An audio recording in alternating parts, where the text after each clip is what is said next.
What are dreams? For centuries, people have believed in prophetic dreams, dreams capable of showing us events before they happen. But if you could actually see the future, would you try to change it? Or would you discover that everything is already part of a destiny you can never escape? Today's episode of Mushishi isn't just about dreams, it's about the unbearable weight of believing you have the power to change the future. Ginkgo arrives at a small village where he meets Jin, a man famous for dreaming about events that later come true. From the very beginning, Ginkgo suspects that a Mushi is behind this mysterious ability. He gives Jin a special medicine and leaves him with one important warning. Take it carefully, not too much, not too little. As is often the case in Mushishi, everything depends on balance. Nearly a year later, Ginkgo returns to the village, only to find it completely abandoned. This is where the episode takes a much darker turn. We learn that Jin decided to ignore the medicine because his dreams had allowed him to save countless lives. He found underground water.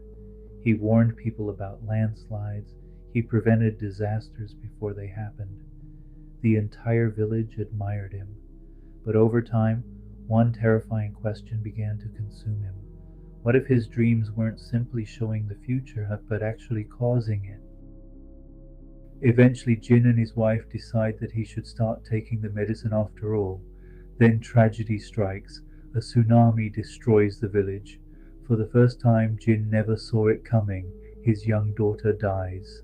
What stood out to me wasn't just the disaster itself, it was how quickly everyone turned against him. The same people who had praised him for years suddenly blamed him because he couldn't save them this time. It reminded me how easily people value someone only as long as that person continues solving their problems. One mistake, one failure, and suddenly everything they've done before is forgotten. After losing his daughter, Jin completely abandons the medicine. His dreams become even clearer, even more precise, until one night he has a horrifying vision. He sees everyone in the village, including his wife, slowly falling apart and turning into a strange, mold like substance. That's when he realizes the terrible truth. The Mushi living inside him doesn't simply exist in his dreams. It seems to act as a bridge between dreams and reality, allowing those dreams to come true. And this is the moment when I stopped seeing this episode as a story about prophetic dreams.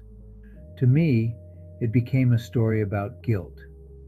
Imagine believing that every tragedy around you began inside your own mind, that every nightmare you have might one day become someone else's reality. That is an impossible burden for anyone to carry. Ginkgo tries to help Jin, but while sleeping, Jin has another dream. This time, he sees his own house burning down. The fire starts with his pillow.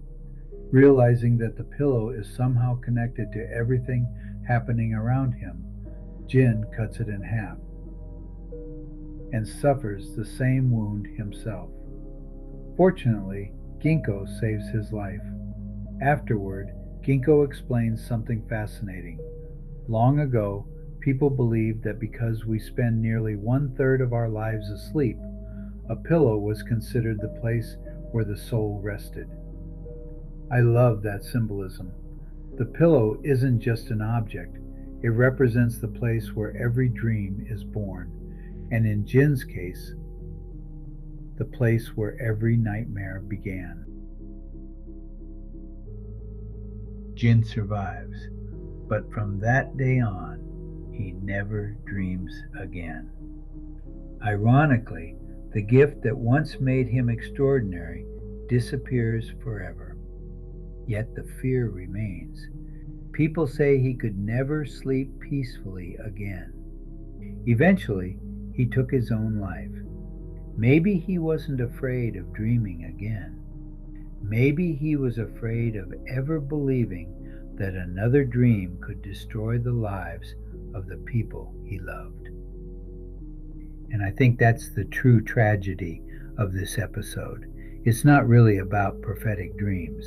It's about the crushing weight of believing that everything depends on you. About trying to control a future that may never have been yours to control in the first place. Dreams have always been one of humanity's greatest mysteries. Some people believe they're nothing more than random activity inside our brains. Others believe they hold a deeper meaning. But after watching this episode, one question stayed with me. If every dream you had could become reality, would you ever be able to sleep peacefully again? I'd love to hear your thoughts in the comments. I'm Shika Sensei. Until next time.